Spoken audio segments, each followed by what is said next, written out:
E em Tititi, a gente tinha um romance gay sem nenhuma polêmica ou sem levantar nenhuma bandeira, até porque esse não é o foco de uma novela das 19 horas. Em Insensato Coração, que era a novela das 21 horas daquela época, as coisas foram bem diferentes.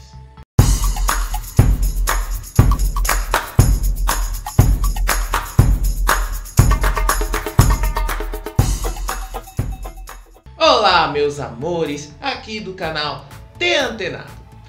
Nós vamos agora continuar a nossa série de vídeos sobre histórias LGBT nas novelas. Se você já está acompanhando todos esses vídeos que a gente tem feito todos os domingos, aproveita agora para se inscrever aí no nosso canal e ativar o sininho das notificações, porque assim você vai saber sempre que a gente postar um vídeo novo. A novela das 21 horas, historicamente, é a novela que tem maior repercussão da televisão. E tudo que é exibido às 21 horas tende a chamar bem mais a atenção do público. Insensato Coração foi a novela que aconteceu em meio à histórica decisão do STF em 5 de maio de 2011, que estendeu a casais homoafetivos a união estável, que é um instrumento de oficialização de uma união entre duas pessoas. E guarda essa informação, porque ela é extremamente importante para o contexto da novela que a gente vai te contar agora. E Insensato Coração teve um núcleo específico para os personagens homossexuais da história. Esse núcleo era o quiosque da Sueli, e é ali que a nossa história começa. Chicão! Oi! Dá uma conferida no estoque, porque o movimento hoje tá demais. Já fiz isso, Sueli. Quer saber? Acho melhor ligar pro fornecedor. Imagina se falta salsicha. Liga lá e adianta nosso lar. Vai deixar. E aí? Sueli é a mãe de Eduardo, uma mulher batalhadora que luta para provar a inocência do irmão Jonas, que foi envolvido no assalto da casa de Vitória, onde ele trabalhava como segurança. Sueli consegue provar a inocência do irmão e, como forma de gratidão, Vitória dá a Sueli a concessão de um quiosque na praia de Copacabana. Ao colocar as bandeiras gays, Sueli acabou transformando o quiosque dela em um point gay na praia de Copacabana, ainda que ela nem soubesse ou pensasse nessa possibilidade. Mas ao mesmo tempo, ela acolhe os clientes que passam por lá e passa a compartilhar da vida deles também. Gostou? Uma delícia, Sueli. Eu não conhecia esse molho. Da última vez que eu vi, não tinha. Porque é novidade. Tá fazendo um sucesso danado. Eu não tenho do que reclamar. O movimento só faz crescer. Ai, primo, nunca pensei que um dia ia viver mais folga de dinheiro. Graças a dona Vitória. E dentro do quiosque da Sueli, foi onde várias discussões sobre direitos LGBT começaram a aparecer na televisão. Isso em uma época que esses direitos também começavam a ganhar proporções nacionais e começavam a sair do papel, e começaram também a entrar na pauta política, que se estende até hoje. Pelo quiosque da Sueli, vários outros personagens gays da novela interagiam. Chicão, que era o ajudante dela no quiosque, Rony, que era um dos promoters das festas da novela, Nelson, que era o advogado de Vitória, e o professor de direito Hugo, um dos frequentadores mais assíduos desse quiosque.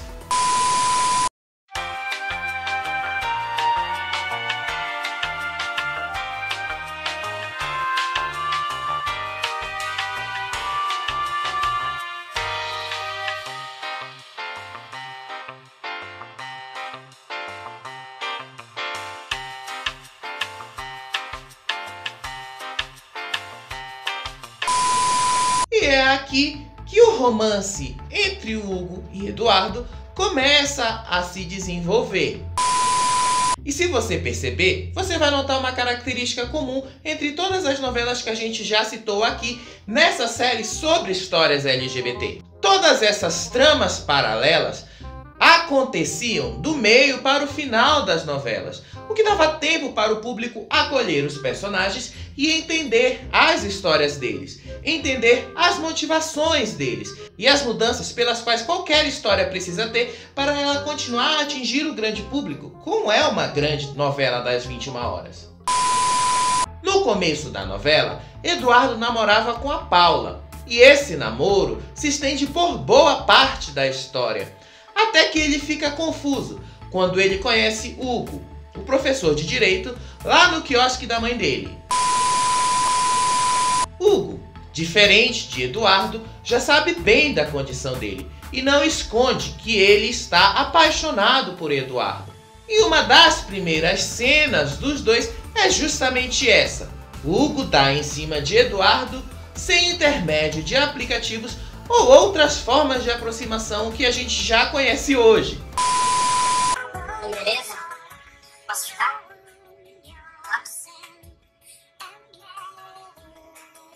Eu acho que eu já te vi por aqui antes, não? Às vezes eu venho aqui. Legal. Eu adoro esse lugar, cara. Sinto em casa. Lá eu não sou muito da noite, eu acho legal, mas na verdade as pessoas mais interessantes eu sempre conheci assim, durante o dia. E ao vivo, sem esse negócio de internet. Qual é o teu nome? Eduardo. Prazer, Eduardo. Hugo.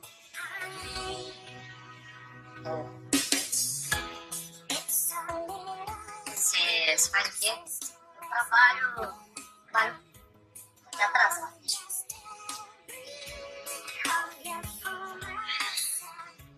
Pô, Chicão, será que eu consegui dizer alguma coisa errada em 2 frases, cara? Sabe o que é o esse é o Eduardo, filho da Sueli, tem namorada, firme, saca o tipo?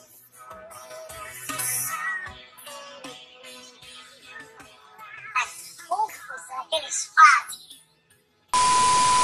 E sim, se você vai me perguntar aí nos comentários, aplicativos de relacionamento, sites de relacionamento já existiam em 2011. E mesmo que os smartphones naquela época não fossem tão acessíveis assim como eles são hoje, eles já estavam inseridos no nosso universo cotidiano, a gente já usava isso.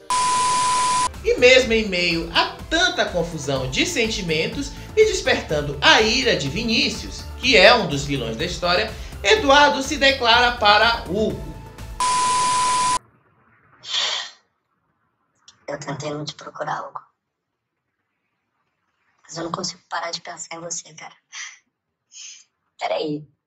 Você tá querendo dizer que só sua amizade não basta?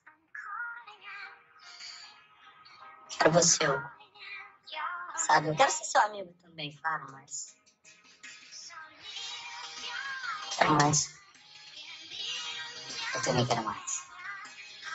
Quero muito mais. E foi aí que aconteceu o inesperado. Ao contar para a mãe que está apaixonado por Hugo, a reação dela não foi de aceitação e nem de acolhimento. Ao contrário, foi uma reação de preconceito e homofobia. Que brincadeira é essa? É brincadeira, mãe? Você está proibido de ver o Hugo! Eu não vou deixar ele chegar perto de você! Ele se fingiu de nosso amigo! Eu não vou deixar ele te levar para esse caminho! Vou ter uma conversa muito séria com aquele rapaz! E você, Eduardo? Para de ser influenciável! Eu sempre te dei toda a liberdade para fazer suas burradas sozinho! Mas filho gay, eu não admito!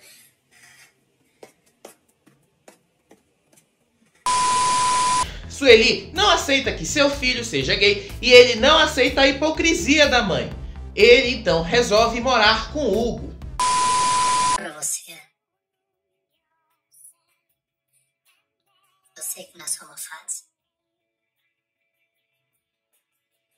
Se a minha mãe não quiser entender isso, paciência.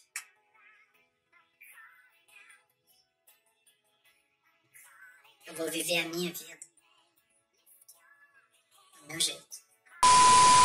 Paralelamente, Sueli também começa um relacionamento com Kleber, que é um jornalista homofóbico que ela revela ser o verdadeiro pai de Eduardo mais lá pela frente da história. Kleber é um cara que luta contra a corrupção e ele tem um blog famoso dentro da história onde ele faz denúncia contra um dos políticos que envolve a corrupção de toda a história lá da novela que eles estavam contando. Ele é um homem bem informado e letrado, só que ele não consegue aceitar que o filho que ele teve na juventude com Sueli é homossexual. Isso, não é? Assim, tô começando a entender que eu não tenho nada a ver com a vida dos outros, mas...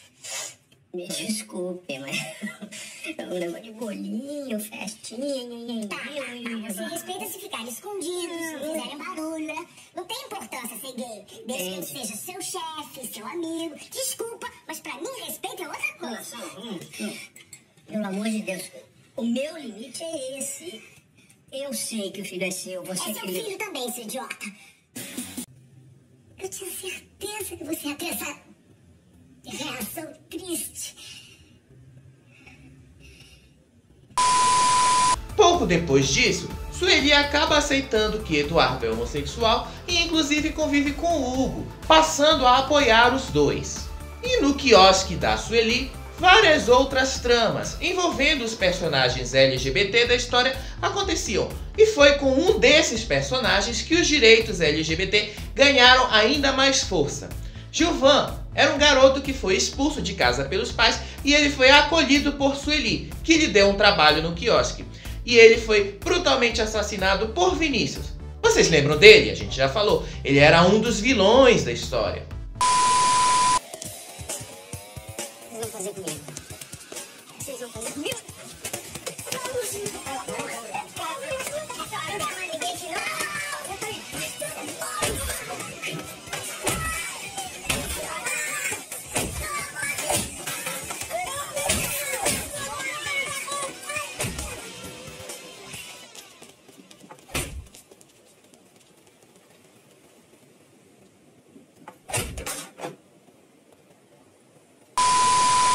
Sueli organiza protestos contra a homofobia e essa discussão inclusive ultrapassou os limites da ficção. Ela atingiu a realidade, que foi quando os religiosos começaram a atacar as novelas que tratavam de histórias e personagens LGBT. Aqui a ficção se confundiu com a realidade de fato. Essa trama paralela de Insensato Coração foi muito bem construída e inserida dentro da história e foi um dos pontos altos, a cena em que Kleber acaba aceitando Eduardo como seu filho e que ele é homossexual. Estou muito chocado porque tem um filho gay. Não, eu fiquei chocado com tudo. Eu não vou mentir, você sabe muito bem o que eu pensava dos gays até há pouco tempo, mas...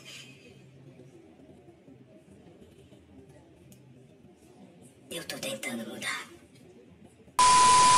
E lembram que a gente disse lá no começo do vídeo sobre a histórica decisão do STF de maio de 2011? Ela também foi inserida na história. A Globo ainda não estava disposta a bancar uma cena de beijo entre dois personagens LGBT, entre dois homens ou entre duas mulheres. Isso só foi acontecer bem lá na frente. Mas nesse momento, a Globo começou a se abrir para mostrar essas histórias. E a gente viu isso em Tititi. Foi lá que isso começou a ficar bem mais claro. Foi lá que a Globo começou a, de fato, a não censurar histórias envolvendo personagens LGBT e suas próprias histórias. Mas foi em Insensato Coração que a Globo precisou assumir uma posição mais clara pela defesa da diversidade. Ainda que a Globo assumisse essa posição mais clara, ela não quis bancar um beijo entre dois homens no horário nobre. Mas ela acabou bancando uma das cenas mais memoráveis da história de Eduardo e Hugo. E isso tudo aconteceu em meio aos protestos de religiosos, pastores, padres, deputados, senadores. E foi ali também que começou esse movimento que hoje chama emissora de lixo. E ele é até hoje muito usado pelos religiosos. Insensato Coração foi a novela que exibiu a cena em que Eduardo e Hugo oficializavam a união deles. Eles efetivamente se casavam no final da história. instrumento particular de contrato de união estável, duradoura, pública e contínua, e com fundamento na Constituição Federal, artigo 266, justos e contratados, e pediram.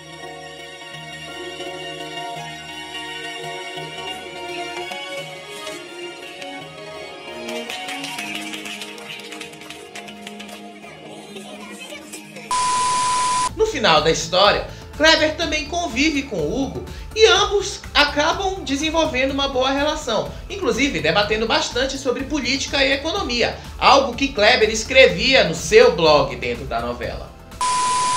Da lei, que se as leis fossem cumpridas à risca nesse país, já seria meio caminho andado. Vem cá, vocês vão passar a tarde toda falando desses papos chatos aí? Que papo chato? Porque o assunto tá ótimo, é divertidíssimo. O papai e o Hugo adoram discordar. E a Globo, ela não proibia explicitamente que histórias envolvendo personagens homossexuais acontecessem dentro das novelas. Mas é claro que havia uma censura interna sobre o que podia e o que não podia ser mostrado na televisão. Tinha algo ali nas entrelinhas. Isso ficava muito ali subentendido. Era uma censura interna bem forte que havia dentro da Globo. E embora vários autores batessem o pé para que personagens e histórias homossexuais pudessem ser exibidos na televisão, levaria ainda algum tempo para a Globo poder se abrir mais para isso. E o objetivo da nossa série sobre histórias LGBT é mostrar como essa evolução aconteceu, como a mais importante emissora do país também precisou amadurecer muito para exibir essas histórias.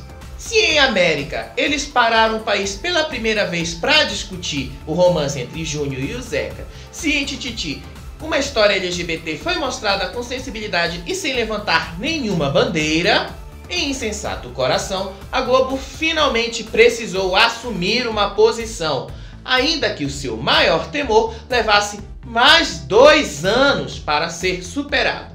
Só que isso a gente vai te contar no próximo vídeo dessa série de histórias LGBT nas novelas.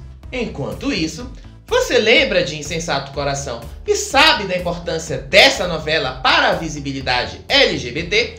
Deixa sua palavra aí nos comentários. E não se esqueça de se inscrever em nosso canal e ativar o sininho das notificações. Assim você vai saber sempre que a gente postar um vídeo novo. Enquanto isso, você pode continuar com a gente vendo outros vídeos dessa série de histórias LGBT aí na playlist do lado, ou então com outros vídeos sobre as curiosidades da televisão que você provavelmente não sabia. E a gente se vê nos próximos vídeos. Tchau, tchau, tchau, tchau.